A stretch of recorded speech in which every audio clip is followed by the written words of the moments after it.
নমস্কার বন্ধুরা, আমার ছোট্ট গোপাল চ্যানেলে সবাইকে স্বাগতম। তো চলে এসেছি তোমাদের সাথে আরেকটি নতুন ভিডিও নিয়ে। বন্ধুরা, আজকে আমি তোমাদেরকে পড়ে শোনাবো গীতার তত্ত্বসারটা। তো চলো বন্ধুরা, ভিডিওটা শুরু করছি। কেউ কিন্তু স্কিপ করো না, পুরো ভিডিওটা দেখার জন্য অনুরোধ রইল। তো চলো ভিডিওটা শুরু করছি।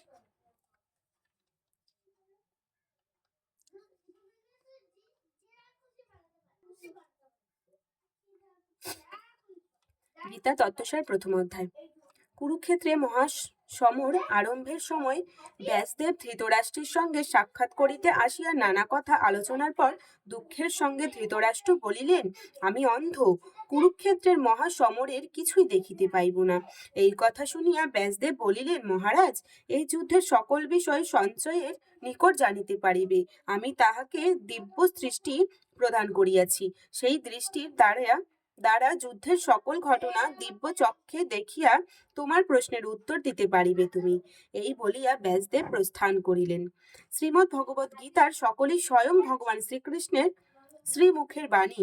কুরুক্ষেত্রের মহাযুদ্ধের আত্মীয় পরিজনকে উপস্থিত দেখিয়া যুদ্ধে অনিচ্ছুক অর্জুনকে ভগবান শ্রীকৃষ্ণ যে সকল উপদেশ দান করিয়াছিলেন তাহাই গীতারূপে প্রকাশ।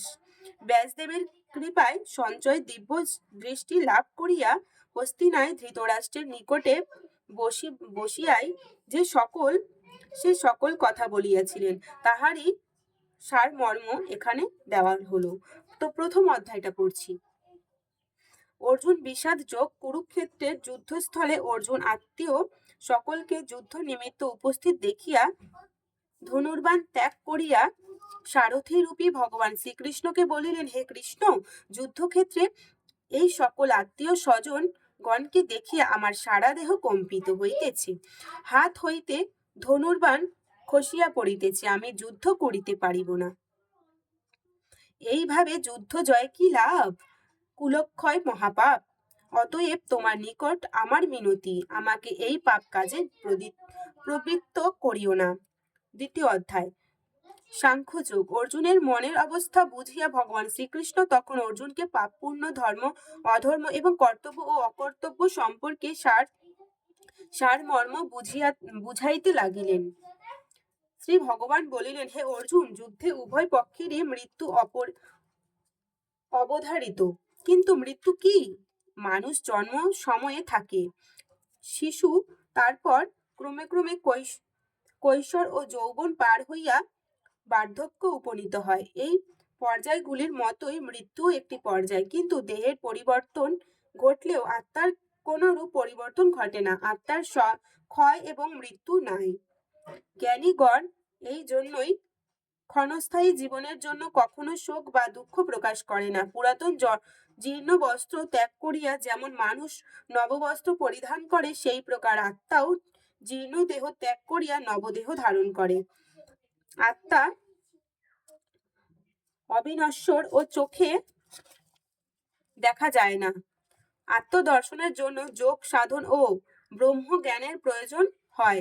সকলেই কর্ম করিতে হয়। ব্রহ্মজ্ঞানীও কর্ম করেন, কিন্তু সেই কর্ম নিষ্কাম। অতএব হে অর্জুন, তুমি নিষ্কাম ভাবে কর্ম করো। এইরূপ নিষ্কাম ভাবে যুক্ত করিয়া ক্ষাত্র ধর্ম পালন করিতে উপদেশ দিলেন।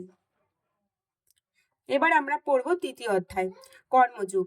একদিকে ব্রহ্মজ্ঞান, অপরদিকে নিষ্কাম কর্মের কথা শুনিয়া অর্জুন বিভ্রান্ত হইলেন। তাহা বুঝিয়া শ্রী ভগবান শ্রীকৃষ্ণ বলিলেন, হে অর্জুন, আমি মানবের হিতার্থে বেদ ধর্ম প্রচার করি। বেদে দুইটি পথে নির্দেশ দেওয়া হইয়াছে, তাহার মধ্যে একটি জ্ঞান, অন্যটি হচ্ছে নিষ্কাম ধর্ম। আজীবন ব্রহ্মচর্য পরায়ণ ব্যক্তি জ্ঞান মার্গের অধিকারী। এই পথে কঠোর যোগ সাধনার দ্বারা সেজন্য খুব অল্প সংখ্যক ব্যক্তি এই সাধনার সিদ্ধি লাভ করেন। অতএব গৃহী গ্রহের নিষ্কাম পথ অবলম্বন করা উচিত। নিষ্কাম কর্মের ফলে মন শুদ্ধ হয় এবং মন শুদ্ধ হইলে জ্ঞানও শুদ্ধ হয়। নিষ্কাম কর্মীগণের সর্বদা মনে রাখিতে হইবে যে কার্যে তিনি ব্রতী হইয়াছেন, সেই কাজ শ্রী ভগবানের, তাহার নিজের নহে। এই রূপে শ্রী ভগবান অর্জুনকে আসক্তিহীন হইয়া নিজ কর্তব্য পালনের কথা বলিলেন। শ্রী ভগবান বলিলেন, হে অর্জুন, জয় পরাজয় বিনাশ বা হিংসার কথা ভুলিয়া যুদ্ধে প্রস্তুত হও। যেহেতু যুদ্ধই ক্ষাত্র ধর্ম, যে আপন ধর্ম ত্যাগ করে তার মতো পাপী আর কেহ নাই। নিজ ধর্মে মৃত্যু বরণ করাও শ্রেয়, কিন্তু পরধর্ম ভয়াবহ জানিবে। অর্জুন বলিলেন, হে কৃষ্ণ, হে সখা, আমি তোমার কথা কিছুই বুঝিতে পারিতেছি না। শ্রী ভগবান বলিলেন, হে অর্জুন, অগ্নি যেমন ধূমাবৃত থাকে, সেই রূপ ক্রোধ, দেশ ও হিংসা রূপ ধোঁয়াতেও মানুষের জ্ঞান আচ্ছন্ন থাকে। অতএব তুমি হিংসা লোভ মোহ প্রভৃতি ত্যাগ করিয়া নিজেকে জানিতে চেষ্টা করো, তাহা হইলে সম্যক অবগত হইবে। তো বন্ধুরা, আজকের ভিডিওটা এই পর্যন্ত। প্রথম, দ্বিতীয় আর তৃতীয়টা পড়া হয়ে গেল, গীতা তত্ত্বসারটা। তারপরের দিন আমি চতুর্থ, পঞ্চম অনেকগুলো আছে, পরপর আমি তোমাদেরকে পড়ে শোনাবো। তো আজকের ভিডিওটা এখানে শেষ করছি। ভিডিওটা ভালো লাগলে লাইক, কমেন্ট, শেয়ার, আমার ছোট্ট গোপাল চ্যানেলটা অবশ্যই সাবস্ক্রাইব করে দিয়ে বেল আইকনটা টং করে বাজিয়ে দিয়ে যাবে। তো চলো বন্ধুরা, ভিডিওটা এই পর্যন্তই। ভালো লাগলে লাইক, কমেন্ট, শেয়ার আর চ্যানেলটা সাবস্ক্রাইব করে দিয়েছো। তো চলো, টাটা সবাইকে।